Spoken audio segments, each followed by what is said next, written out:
مسلم شریف میں حدیث ہے سب سے بڑی 3 نیکیاں کون سی ہو سکتی ہیں؟ تینوں نیکیوں کے بارے میں نبی علیہ السلام نے کہا کہ یہ کرنے والا بھی جہنم میں چلا جائے گا۔ نمبر 1 آپ نے فرمایا قیامت والے دن اللہ تعالیٰ ایک شہید کو اٹھائے گا اور پوچھے گا میں نے تجھے اتنا کچھ دیا، اچھی صحت دی، تو نے میرے لیے کیا کیا؟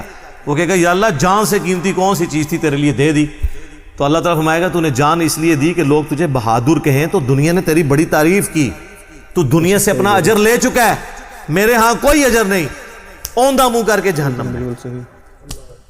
فرشتوں نے اسے شہید لکھا ہوا ہے، اللہ نے کہا نا، آپ اپنی نیکیوں سے فرشتوں کو بھی دھوکہ دے سکتے ہیں، فرشتے تو ظاہری مال کو لکھیں گے، ہاں جی یہ ہے۔ تو یہ حساب کتاب تو بس اس خانہ پوری ہے، اصل میں تو اللہ تعالیٰ خود حساب کرنے والا ہے۔ اللہم حاسبنی حسابا یسیرا، آمین۔ پھر اللہ تعالیٰ ایک سخی کو بلائے گا کہ اتنا مال دیا تھا تو نے کیا کیا؟ وہ کہے گا یا اللہ جو بھی مجھے جگہ ملتی تھی نا کہ یہاں پہ تو نے خرچ کرنے کا کہا ہے، میں نے کوئی جگہ نہیں چھوڑی کہ وہاں پہ خرچ نہ کیا ہو۔ اللہ تعالیٰ فرمائے گا تو نے اس لیے خرچ کیا کہ لوگ تیری تعریف کریں کہ یہ بڑا سخی ہے، تو دنیا میں تیری بڑی تعریف ہوتی تھی، میرے ہاں تیرے لیے کوئی اجر نہیں ہے، اوندھا منہ کر کے جہنم میں۔ پھر قرآن کے قاری کو بلایا جائے گا، اللہ تعالیٰ کہے گا میں نے تجھے قرآن دیا تھا، تو نے میرے لیے کیا کیا؟ کہے گا یا اللہ میں نے اتنے لوگوں کو قرآن سکھایا، قرآن کی تعلیم دی۔ اللہ نے فرمایا یہ اس لیے کہ لوگ تجھے قاری کہیں، تو دنیا میں تیری بڑی تعریف ہوئی، تیرے نام سے پہلے بھی 8 دمیں ہوتی تھی، بعد میں بھی 10 دمیں لگتی تھی، یہ میں اس کی تشریح کر رہا ہوں۔ پھر لوگ کہتے ہیں نہیں دیسی تو لکھے ہی نہیں سی ہوا، دیسی اتنا کوئی نہیں لکھا ہوتا، وہ آپ کرنا ہوتا ہے بچوں، کیونکہ قرآن پرانا نہیں ہوتا۔ قرآن اگر نبی علیہ السلام کے زمانے میں بات ہو رہی ہے نا سورۃ الانفال میں کہ اپنے جو گھوڑے ہیں وہ جہاد کے لیے تیار رکھو، تو آج گھوڑوں کو ہم میزائل میں اور ایئر کرافٹس کی فارم میں اس کو ترجمے اور تشریح میں بیان کریں گے، ہمیں یہ کوئی گلا نہیں کرے گا یہ قرآن میں گھوڑے لکھا سی تسی یہ کیوں بیان کیتا ہے؟ تو تسی کھوتے نہ بنو، اپنی عقل بھی استعمال کرو، وہ تو ڈاکٹرین ہوتی ہے۔ اللہ تعالیٰ اس کو اوندھا منہ کر کے جہنم میں پھینکے گا۔ سر ان 3 بڑی نیکیوں سے بڑی کو نیکی کسی کو پتا تو مجھے بتا دے، شہادت سے بڑی کوئی نیکی نہیں ہے، سب سے قیمتی چیز اللہ کو دے دینا، جان، اللہ کی راہ میں مال لوٹانا۔ قرآن میں نماز کے ساتھ آلموسٹ ہر جگہ انفاق فی سبیل اللہ کا حکم آیا۔ اور تیسرا قرآن کی تعلیم، وہ تو سر بخاری میں حدیث ہے تم میں سب سے بہتر وہ جو قرآن سیکھے اور سکھائے۔ ان 3 نیکیوں سے بڑی کو نیکی پاسبل نہیں ہے، لیکن 0 سے ملٹیپلائی، کیونکہ اللہ کے لیے نہیں کی۔ مسند احمد میں حدیث ہے جس نے دکھلاوے کے لیے روزہ رکھا اس نے شرک کیا، جس نے دکھلاوے کے لیے نماز پڑھی اس نے شرک کیا، اور جس نے دکھلاوے کے لیے صدقہ کیا اس نے شرک کیا۔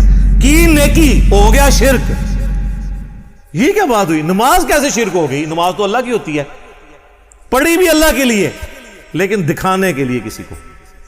ہمارے ایک ایکس پریزیڈنٹ تھے نا، مجھے ان کی پالیسی سے تو بہت اختلاف ہے، جنرل ضیاء الحق، لیکن ایک مذہبی آدمی تھے، ان کی وجہ سے ہماری فوج کے اندر کافی ریفارمز آئیں، اور یہ بہت بڑا احسان ہے ان کا پاکستانی فوج کے اوپر، ورنہ ان سے پہلے کی فوج اور آج کی فوج میں بڑا فرق ہے۔ اب آپ کو مذہب کا رنگ غالب نظر آئے گا ہماری فوج کے اندر، اور جب فوج سے لوگ ریٹائر ہوتے ہیں تو میں تو سب سے زیادہ باقی اداروں کی نسبت ان لوگوں کو دیکھا ہے کہ پریکٹسنگ مسلمان ہیں، کیونکہ موت کو بڑا قریب سے دیکھ لیتے ہیں نا، تو بڑے بڑے لوگوں کی عقل ٹھکانے ہو جاتی ہے جب اپنے ساتھ آپ شہداء کی لاشیں اٹھاتے ہیں بارڈرز کے اوپر، تو بس انسان کو نظر آتی ہے یار کل تو یہ میرے ساتھ روٹی کھا رہا تھا، آج میں اس کے جسم کے لوتھڑے سمیٹ رہا ہوں، تو سب بڑے بڑے لوگوں کا قبلہ درست ہو جاتا ہے۔ تو جنرل ضیاء الحق صاحب چونکہ نمازی تھے بڑے پکے، تو ان کے ساتھ جو لوگ ہیں نا انہوں نے مجھے بتایا کہ جب وہ نماز جاتے تھے لوگ بغیر وضو بھی ساتھ پیچھے کھڑے ہو جاتے تھے،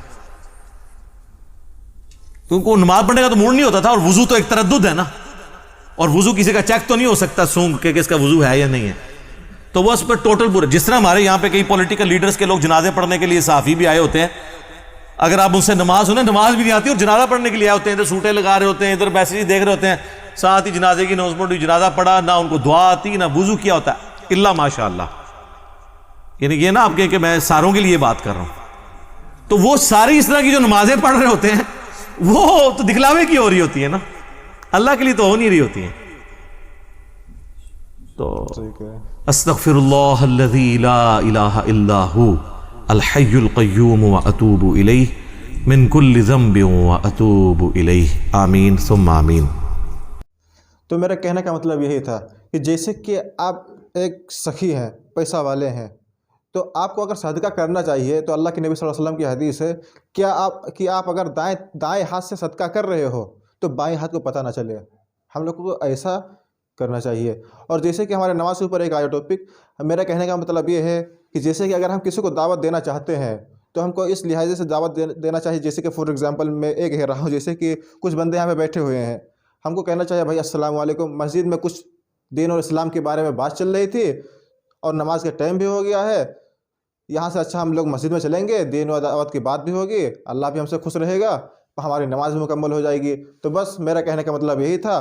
اگر کچھ غلطی ہو گئی ہو تو اسے معاف کرنا ہے، کمنٹ میں لکھ دینا. بس اس کے بعد میں اپنا ویڈیو ختم کرتا ہوں. السلام علیکم ورحمۃ اللہ وبرکاتہ. جزاک اللہ خیر.